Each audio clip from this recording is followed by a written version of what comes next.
LC అప్పుడు RGV, Ravi Prakash, Paritala Ravi వీళ్ళంతా దోస్తానా అదొక పరిటాలు కూడా పరిటాల భాను చనిపోయిన భాను అవును.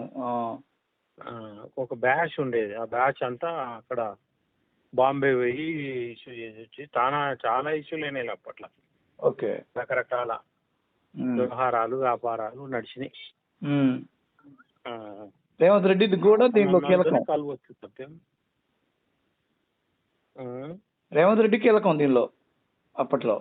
కీలకం కాదు, అప్పుడు చిన్నోడు కదా, వీళ్ళు ఎంబడి పడి తిరిగాడు. అప్పుడు రామ్ గోపాల్ వర్మ అంటోడు చాలా పెద్దోడు కదా, పెద్దోడు లెజెండ్, సర్కార్ చాలా పెద్దోడు కదా. ఈయనప్పుడు జెడ్పీటీసీ ఎమ్మెల్సీ స్థాయి కదా. అప్పుడు రామ్ గోపాల్ వర్మ అమితాబ్ బచ్చన్ డైరెక్ట్ చేసేవాడు. బాలీవుడ్ ఫేమ్ కదా సత్య. అది నిన్న మొన్న వాడు అంటున్నాడు సత్యలో వాడు ఉంటాడే మనోజ్ బాజ్పేయి, బాలీవుడ్ డైనమిక్స్ నే మార్చినోడు వర్మ అన్నాడు వాడు. అవును మరి అప్పటి వరకు ఆ రోజుల్లో అట్టుండే. అప్పటి వరకు ఉన్న ఫైటింగ్ సీన్స్ ఇవన్నీ వేరే ఉండే కదా, అయిపోయినాయి. అప్పటి వరకు సౌత్ వాళ్ళు అటాక్ చేసింది లేదు బాలీవుడ్ లో. అవును, ఉన్నారంటే ఉన్నారు కానీ షేక్ చేశారు కదా. షేక్ చేశాడు వీడు. వాడు అసలు అమితాబ్ బచ్చన్ అయితే వాడు డైరెక్షన్ స్కిల్స్ చూసి పిచ్చికిపోయాడంట. ఎవడా వీడు ఎక్కడి నుంచి వచ్చాడు? ఏపీలో ఇట్టంటోడు కూడా ఉన్నారా? బాలీవుడ్ లో చాలా రిఫార్మ్స్ తీసుకొచ్చింది కదా ఫైటింగ్లలో కూడా. అంతకుముందు డిషిమ్ అనేది ఉండే కదా, అవన్నీ తీసేసింది కదా. డిషిమ్ తీసేసాడు. తీసేసాడు. అవును, కెమెరాను కూడా చాలా clean camera, shots different shots. అవును, టాప్ యాంగిల్స్ అయినా డౌన్ యాంగిల్స్. ఏదో మన నుంచి కార్ వెళ్ళిపోతుంది ఏంటంటే కింద పెట్టింటాడు రోడ్డు మీద కెమెరా. మంచి క్లారిటీ లుక్ తో వచ్చిన కెమెరాను కూడా అప్పుడే చూస్తాం.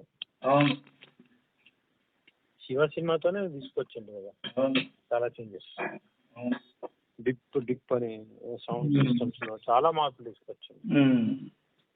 టేకింగ్ లో, సౌండ్స్, బ్యాక్గ్రౌండ్ సౌండ్ లో, రీ రికార్డింగ్ లో, కెమెరా లుక్ లో, హీరో లుక్, హీరోయిజం చూపించడంలో. హీరోయిజం ఇది కూడా యాటిట్యూడ్ మారిపోయింది. విలనిజం కూడా ఒక డిఫరెంట్ స్టైల్లో ఎస్టాబ్లిష్ చేసింది. విలనిజానికి కూడా కొంచెం హీరోయిక్ రోల్ తీసుకొచ్చింది. రఘువరన్ చాలా రఘువరన్ భవానీ పాత్ర ద్వారా. అదే కాదు, మనోజ్ బాజ్పేయి కూడా. అవును, సత్యాలో అట్లా. ఆ టైంలో రామ్ గోపాల్ వర్మ వెనకాల రేవంత్ రెడ్డి తిరిగేవాడు అప్పట్లో.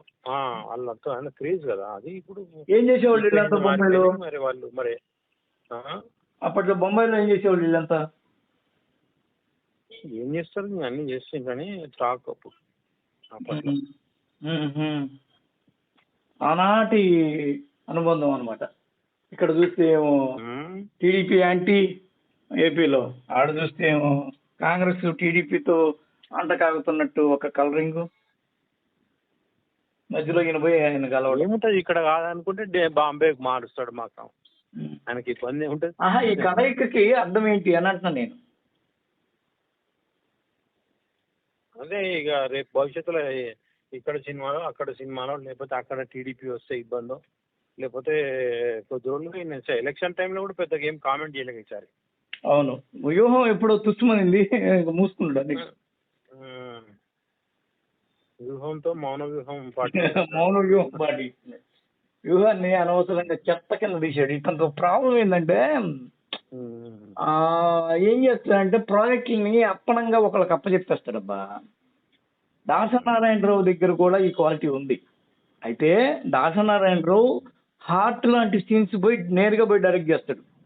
దాసనారాయణరావు ప్రతిరోజు 4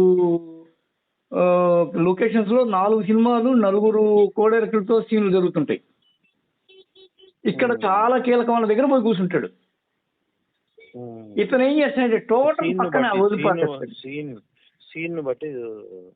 ఇతను వదిలేస్తాడు టోటల్ గా.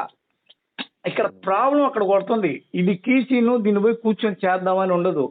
స్క్రిప్ట్ దగ్గర నుంచి అది నష్టపెడుతుంది సినిమా. నేను నిద్రపోయా వ్యూహానికి. అది అందుకే కూడా అది కూడా రంగా మీద తీసిన సినిమా కూడా కొద్దిగా అనుకున్న పదవి మేరకు రాదు కదా. రాలా అది. ఇతని ప్రాబ్లం ఏంటంటే చేసినట్టున్నాడు పూర్తిగా ఆయనకు అది ఇతని కింద అగస్త్య ఏదో తొక్క తోటకూర అని ఒక టీం ఉందబ్బా. చిరాశ్రీ, బొంగు, బోసండం అని ఒక టీము ఉంది, ఒక సర్కస్ టీము. వీళ్ళందరూ వాళ్ళు ఆడింది ఆట పాడింది పాట అంతే. దానికి ఇన్స్పెక్షన్ ఉండదు, ఎగ్జిక్యూషన్ ఉండదు. దాసరి అట్లా ఉండడు. ఇన్స్పెక్షన్ ఉంటుంది, ఎగ్జిక్యూషన్ ఉంటుంది. ఎడిటింగ్ లో సినిమాని హిట్ చేస్తాడని పేరుంది దాసరికి.